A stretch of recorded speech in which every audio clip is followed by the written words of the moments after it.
साथियों, आप में से बहुत लोग इस समस्या का सामना करते होंगे कि मैं यह फला कार्य करना तो चाहता हूँ, पर कर नहीं पाता हूँ।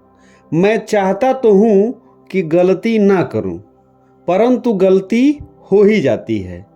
कभी कभी तो लगने लगता है कि ये जीवन की सारी चीज़ें बेमतलब की हैं। जीवन में कोई रस ही नहीं है। 95% तक लोगों में यह समस्या होती है। तो फिर ऐसी समस्याओं के कारण तो होंगे ही होंगे। आज के इस वीडियो में हम उन्हीं कारणों पर चर्चा करेंगे जिनका प्रयोग करके हम अपनी लाइफ को एक नए मुकाम पर खड़ा कर सकते हैं।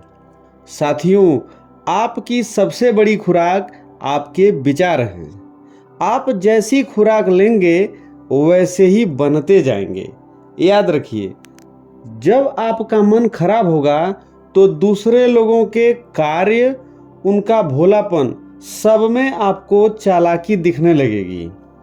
मतलब साफ है कि आप अपने मन को कमजोर बनाएंगे तो दूसरों में बुराई ही बुराई ढूंढेंगे। तो अपने मन को मजबूत बनाना जरूरी है। तात्पर्य यह है कि मन की शक्ति सबसे बड़ी शक्ति होती है। इसी को योग की भाषा में अंतर्निहित शक्ति या आंतरिक शक्ति भी कहते हैं। इस दुनिया के सारे कार्य इसी आंतरिक शक्ति के कारण ही तो पूर्ण होते हैं। इसी शक्ति के कारण ही तो असंभव को भी संभव बनाया जा सकता है। आइए इसे एक कहानी के द्वारा मैं आपको बताता हूँ। यह भगवान बुद्ध के समय की बात है। एक राजा के राज में एक हाथी था जो बहुत सारे युद्ध लड़ा था और अब वह बूढ़ा हो गया था। बूढ़े होने के कारण वह ठीक ढंग से चल फिर भी नहीं सकता था। एक बार वह पानी पीने नदी किनारे गया था, वहीं पर फंस गया। वहां से निकल ही नहीं पा रहा था। लोग ठेल ठेल कर निकालना चाहे लेकिन हाथी को नहीं निकाल पाए और अत्यंत बूढ़ा होने के कारण रस्सी से बांधकर भी खींचना मुश्किल था, क्योंकि इससे उसका शरीर जख्मी होने का डर था। अब यह बात राजा तक पहुंची। राजा को हाथी के प्रति बहुत ही चिंता हुई।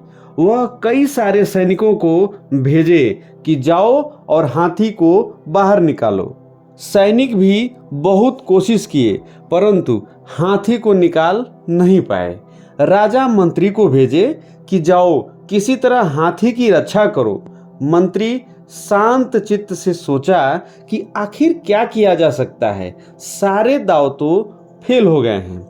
फिर मंत्री के मन में एक विचार आया। वह सैनिकों से युद्ध में बजाया जाने वाला नगाड़ा और अन्य वाद्य यंत्रों को मंगवाया। अब हाथी के चारों ओर सारे वाद्य यंत्र बजना शुरू हुए, नगाड़े बजना शुरू हुए। जैसे जैसे नगाड़े की ध्वनि बढ़ती जा रही थी, वैसे वैसे हाथी पूरी शक्ति के साथ बाहर निकलता जा रहा था। इससे हाथी को बचाया जा सका। साथियों, हाथी को बाहर किसने निकाला? उसकी आंतरिक शक्ति ने। वह हाथी अपनी शक्ति से अनेकों युद्ध जीता था। समय के साथ उसकी अंतःशक्ति कमजोर हो गई थी, जिसे युद्ध के नगाड़ों ने जगा दिया। साथियों, हम सभी के भीतर वह आंतरिक शक्ति मौजूद तो है, लेकिन सोई पड़ी है। स्थिरता व धैर्य आपके भीतर नहीं है तो समझिए आपका मन कमजोर है, जिससे आपके भीतर चंचलता व हीनता की भावना बढ़ने लगती है। आपकी सहन शक्ति कमजोर पड़ जाती है, क्योंकि आपकी यह आंतरिक शक्ति सोई पड़ी है। साथियों, आंतरिक शक्ति को जगाने का एक ही उपाय है और वह है योग व ध्यान।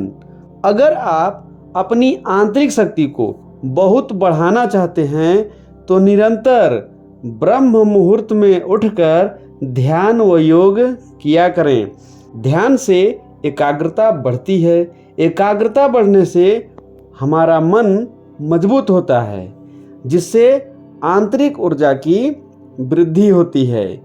और जब आंतरिक ऊर्जा की वृद्धि होती है तो जीवन में बहुत सारे असंभव कार्य हम आसानी से कर लेते हैं, जो अन्य लोगों को चमत्कार से मालूम पड़ते हैं। आज के वीडियो में बस इतना ही। अगली वीडियो के साथ पुनः मुलाकात होगी। तब तक के लिए आप सभी को धन्यवाद सहित नमस्कार।